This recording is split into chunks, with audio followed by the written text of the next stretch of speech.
안녕하십니까? 2024년 3월 26일 화요일 인도네시아 헤드라인 시작합니다. 첫 번째 소식입니다. 우리나라와 아세안이 오는 10월 한아세안 정상회의에서 양측의 외교 관계를 포괄적 전략 동반자 관계로 격상하기 위한 구체적인 논의에 들어갔습니다. 이장근 주아세안 대표부 한국대사는 자카르타에서 열린 제11차 한아세안 공동협력위원회에서 이러한 계획을 발표했습니다. 이 대사는 올해 한아세안 대화관계 수립 35주년을 맞아 협력관계를 최상의 단계로 격상하기 위한 구체적 논의를 시작했다며 이번 격상이 양측 간 협력을 새로운 단계로 이끌 중요한 동력이 될 것이라고 말했습니다. 또한 한국은 2027년까지 아세안 관련 협력기금을 연 4,800만 달러 규모로 2배 늘릴 계획이며 이는 한 아세안 연대 구상의 실질적 이행을 위한 한국 정부의 강한 의지를 보여주는 것이라고 강조하였습니다.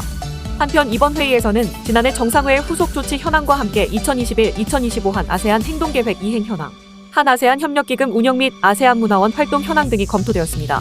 참고로 한국과 아세안은 1989년부터 대화 상대국 관계를 맺어오며 2010년에는 전략적 동반자 관계를 수립한 바 있습니다.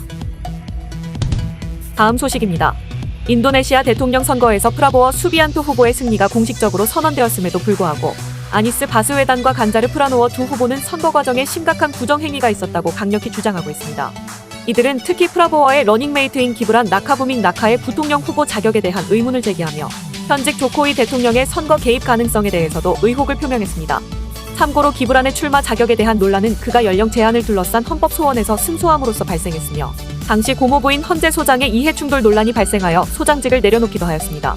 이와 관련해 헌법재판소에 제소할 계획이라고 밝힌 두 후보는 선거 과정의 공정성과 투명성에 심각한 의문을 제기하며 선거법 개정뿐만 아니라 헌재의 판단 과정 자체에도 문제가 있었다고 지적했습니다.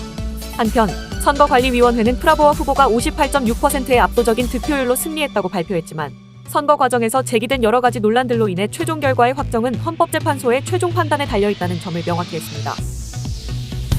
다음 소식입니다. 인도네시아 중앙은행은 현재의 거시경제 상황과 미국 연방준비제도의 통화정책 전망을 종합적으로 검토한 결과 기준금리를 6%로 유지하기로 결정했습니다.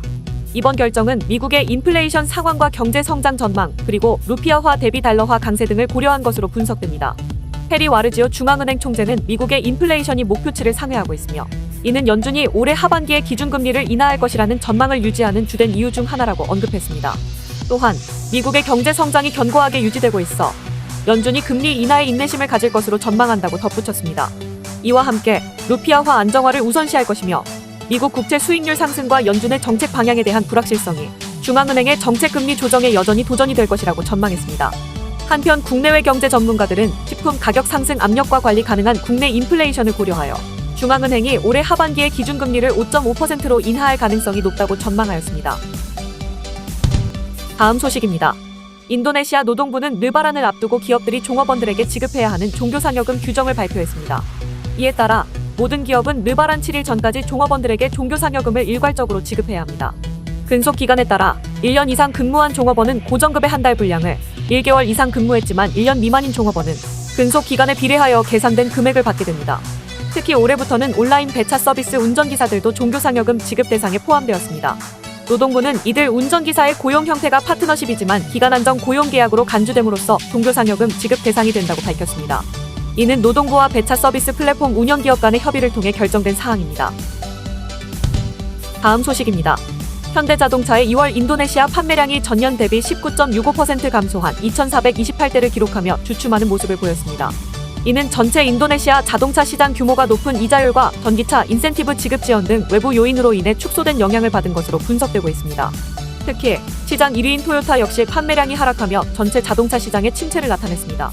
올해 인도네시아 자동차 시장은 전년 대비 22.6% 감소한 시장 규모를 기록하며 어려움을 겪고 있습니다. 그럼에도 불구하고 현대차는 현지 맞춤형 전략을 바탕으로 올해 시장 점유율 톱5 진입을 목표로 하고 있습니다. 또한 전기차 시장으로의 빠른 전환에 주목하며 아이오닉5를 앞세워 전기차 시장 공략을 강화할 계획입니다. 특히 아이오닉5가 현지 전기차 보조금 지급 대상 모델로 선정되며 기대감을 더하고 있습니다.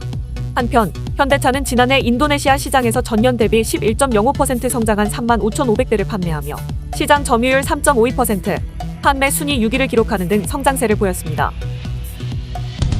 다음 소식입니다. 인도네시아 아체주 앞바다에서 로힝야족 난민을 싣고 있던 목선이 전복되어 수십 명이 실종된 사건과 관련하여 구조당국이 69명을 구조한 후 이틀 만에 수색 작업을 중단했습니다. 유엔 난민기구는 약 50명의 로힝야족 난민이 바다에서 실종된 상태라고 밝히며 올해 발생한 로힝야족 난민의 인명 손실 중 가장 큰 규모일 것으로 추정했습니다. 앤 메이만 유엔 난민기구 인도네시아 대표는 생존자를 찾기 위한 지속적인 수색 작업을 호소했습니다. 그러나 인도네시아 구조당국은 승객 명단의 부재로 인해 실종자에 대한 추가 정보가 없어 수색 작업을 공식 중단할 수밖에 없었다고 설명했습니다.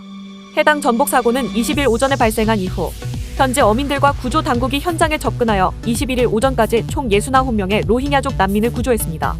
구조된 난민들은 임시 대피소로 이동했으며 일부는 탈수 증상 등으로 병원에 입원해 치료를 받았습니다. 한편 난민들은 100명 이상이 배에 타고 있었으며 수십 명이 바다에 휩쓸려 갔다고 주장하고 있습니다. 다음 소식입니다. 인도네시아 자바섬 인근 해역에서 발생한 규모 6.5 지진으로 인해 제2도시 수라바야를 비롯한 동부 자바주 일부 지역에서 주택과 건물들이 파손되는 피해가 발생했습니다. 지난 22일 오후 3시 52분께 발생한 지진은 지하 9km 지점에서 발생했으며 진앙지에서 약 600km 떨어진 자카르타에서도 진동이 느껴질 정도로 강력했습니다. 인도네시아 국가재난방지청의 보고에 따르면 지진 발생 직후부터 이튿날 오전 6시까지 총 149건의 여진이 계속되었지만 다행히 쓰나미 발생 가능성은 없었습니다. 이번 지진으로 인해 주택과 모스크 등 총 143채의 건물이 파손되었고 2명이 부상을 입었습니다. 특히 해안 지역에서는 20여 채의 주택이 완전히 무너졌으며 수라바야의 한 병원에서는 천장이 무너지면서 환자들이 대피하는 사건도 발생했습니다. 그러나 국가재난방지청은 크게 다치거나 사망한 사람은 없다고 전했습니다. 시청해주셔서 감사합니다. 다음 시간에 뵙겠습니다.